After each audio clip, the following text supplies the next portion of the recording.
आइए, आज जो अपने शुरू करने जा रहे हैं, करंट के संबंध में एक महत्वपूर्ण बात करने जा रहे हैं।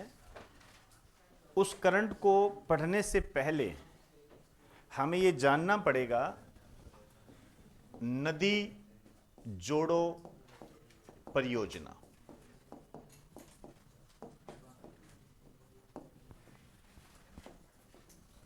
नदी जोड़ो परियोजना, इसके बारे में हमें जानना पड़ेगा। देखिए, नदियों को जोड़ने की जो परिकल्पना है, ये काफ़ी टाइम से है। इंदिरा गांधी के काल से भी है, लेकिन इसको जो प्लान के रूप में लिया गया, या आप ये कह सकते हो कि एक योजना के रूप में जो लिया गया था, वो अटल बिहारी वाजपेयी के काल में लिया गया था, जो सबसे ज्यादा इस पर जो प्रभाव डालने का जो प्रयास किया था। हालांकि सफलतम में तो उनको भी नहीं कहा जाएगा, लेकिन जो आगे आए वो अटल बिहारी वाजपेयी थे। तो इसमें लिख दीजिए, अटल बिहारी वाजपेयी के काल में।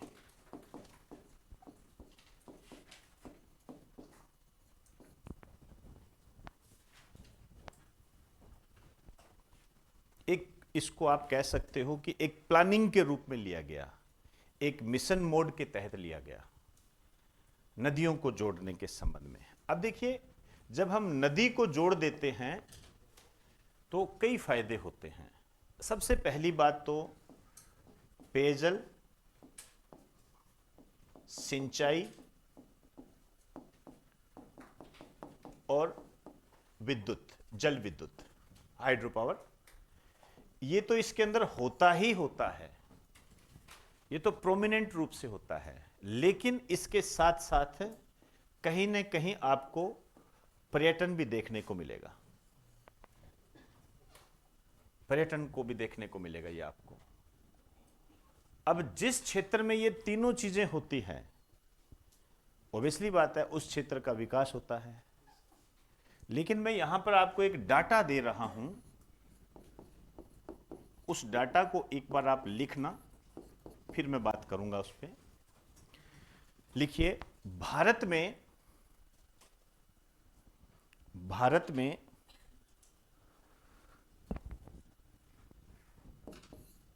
12% क्षेत्र, 12% क्षेत्र हमेशा बाढ़ से प्रभावित रहते हैं। 12% क्षेत्र हमेशा बाढ़ से प्रभावित रहते हैं। कहने का मतलब है, समझने की दृष्टि से बता रहा हूं आपको, कि यदि 100 वर्ग किलोमीटर है तो 12 वर्ग किलोमीटर बाढ़ की चपेट में रहता है। जैसे आप पढ़ते भी होंगे, कोसी नदी बिहार का शोक, महानदी ओडिशा का शोक, दामोदर नदी पश्चिम बंगाल का शोक। कारण क्या होता है? क्योंकि यहां पर प्रतिवर्ष बाढ़ आती है। अब बाढ़ का आप जानते हो कि क्या नुकसान होता है, बताने की आवश्यकता नहीं है। दूसरा लिखिए, भारत का 68% क्षेत्र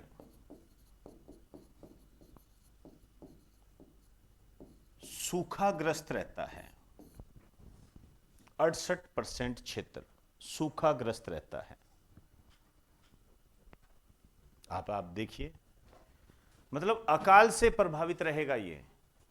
अकाल का मतलब ये नहीं होता है कि पत्ते झड़ गए, ऐसा नहीं। अकाल का मतलब होता है जो प्रोडक्शन होना चाहिए वो होता नहीं है। समझे ना? हमें पता है कि हमारी जमीन में इतना होगा, लेकिन हो नहीं रहा। पता लगा आपके करौली, दौसा, धौलपुर यहां जमीनें बहुत अच्छी है, लेकिन बारिश तब आ गई जब जरूरत ही नहीं थी या हुई नहीं। समझे ना? तो स्थितियां तो गंभीर ही हो जाती है ना। तो 68% क्षेत्र इसमें आंकलित किया जाता है। तीसरा लिखिए, ये तीसरा बहुत महत्वपूर्ण है। लिखिए, भारत में प्रतिवर्ष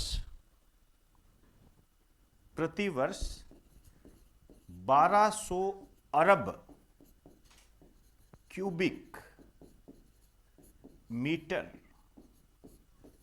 1200 अरब क्यूबिक मीटर, लीटर नहीं, मीटर, मीटर पानी नदियों का समुद्र में चला जाता है।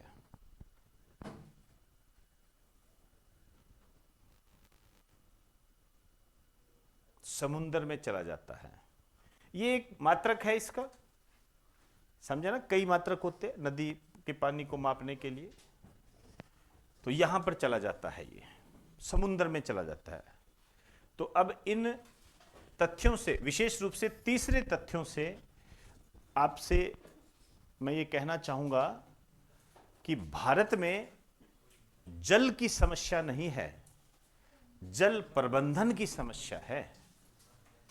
ध्यान रखें, ये जल की समस्या नहीं है। जैसे गर्मी आती है तो हम कहते हैं यहां पानी की बहुत कमी है, हमारे शब्द बहुत गलत होते हैं। वो पानी की कमी नहीं है, प्रबंधन की कमी है, मैनेजमेंट की कमी है। इसी मैनेजमेंट की दिशा में ये नदी जोड़ो परियोजना होती है। समझ में आई बात सारी? इसी के तहत क्रम में हमारे सामने दिसंबर 2024 में एक प्रोजेक्ट आया है, महत्वपूर्ण है। आइए लिखिए, केन बेतवा लिंक परियोजना।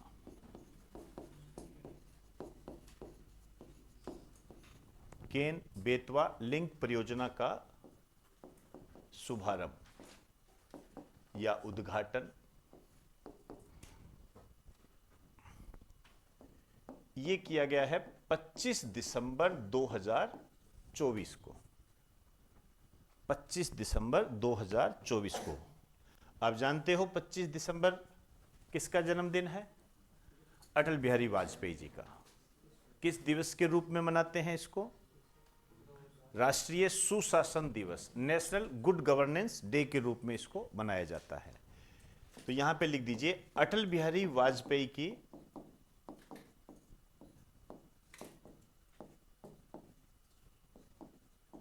100वीं जयंती पर, 100वीं जयंती पर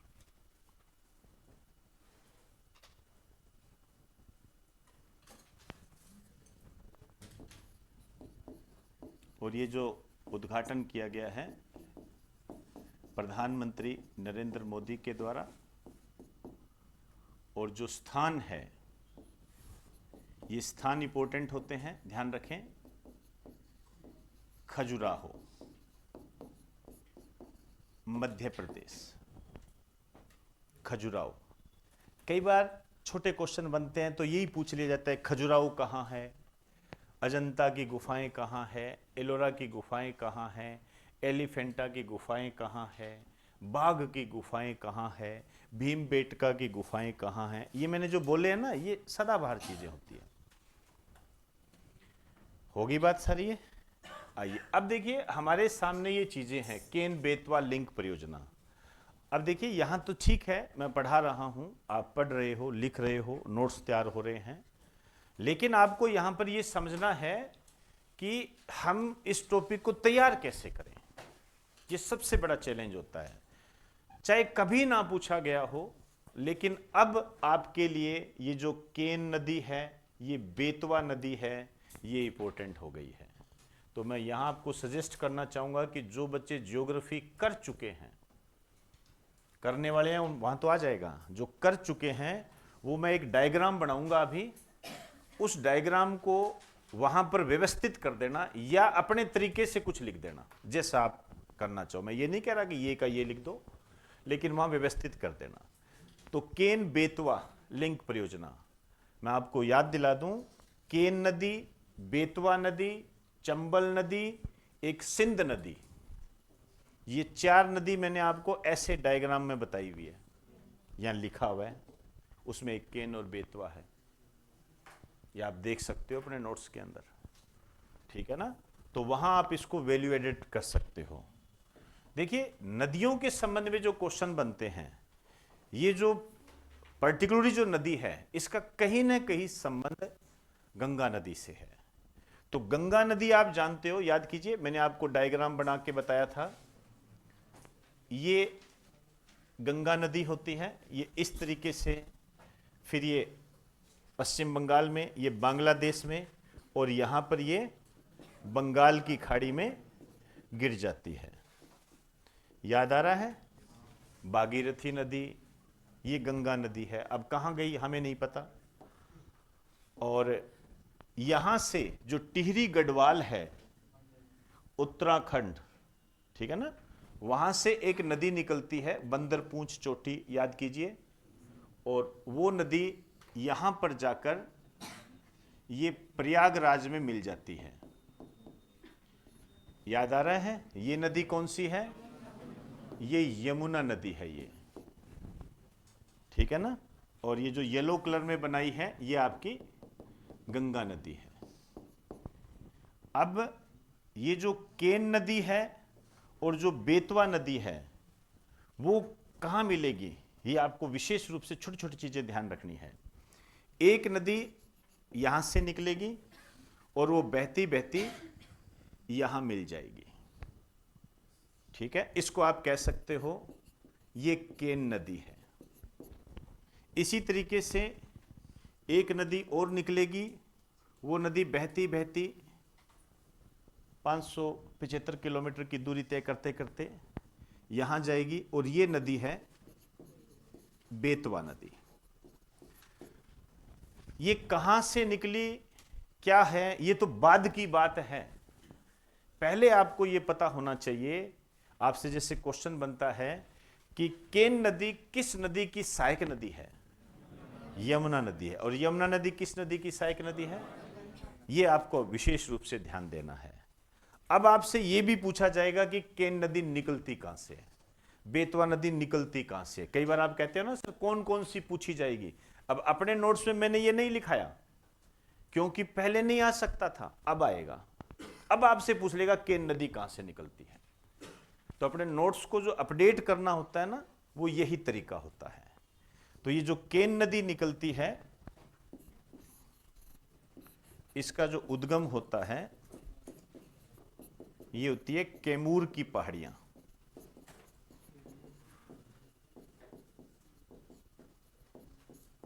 कैमूर की पहाड़ियां, साथ साथ बनाते जाओ। जो कैमूर की पहाड़ियां होती है, यहां से ये निकलती है। और ये जो कैमूर की पहाड़ियां हैं, ये पड़ती है जबलपुर में, जबलपुर मध्य प्रदेश, जबलपुर मध्य प्रदेश में जाती है। और बाद में ये यहां पर एक स्थान है चिल्ला, चिल्ला नामक स्थान पर ये यमुना नदी में मिल जाती है। ये जो चिल्ला नामक स्थान है, ये यूपी के बांदा जिले में है, ये ध्यान रखना है आपने। यूपी के बांदा जिले में है, ये ध्यान रखें, ये चिल्ला नामक स्थान। और ये जो बेतवा नदी आप देख रहे हो, ये इसका जो उद्गम होता है, इसका जो उद्गम होता है रायसेन से। नाम सुना है रायसेन? याद कीजिए, सांची, सांची का स्तूप कहां है? रायसेन में। वैसे मध्य प्रदेश कह सकते हैं, लेकिन हमें थोड़ी सी जानकारी होनी चाहिए। सांची का स्तूप 200 रुपए के नोट पर किसका प्रतीक बना हुआ है? सांची का, ठीक है।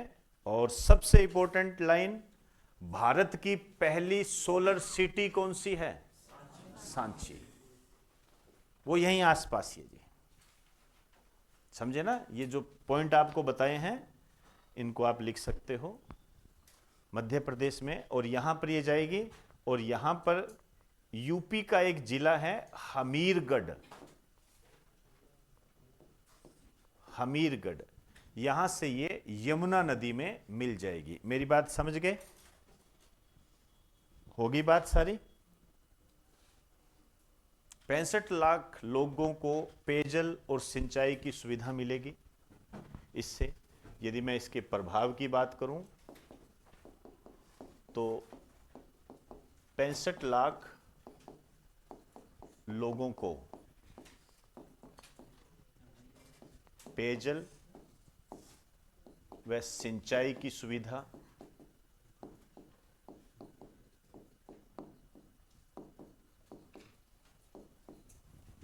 ठीक।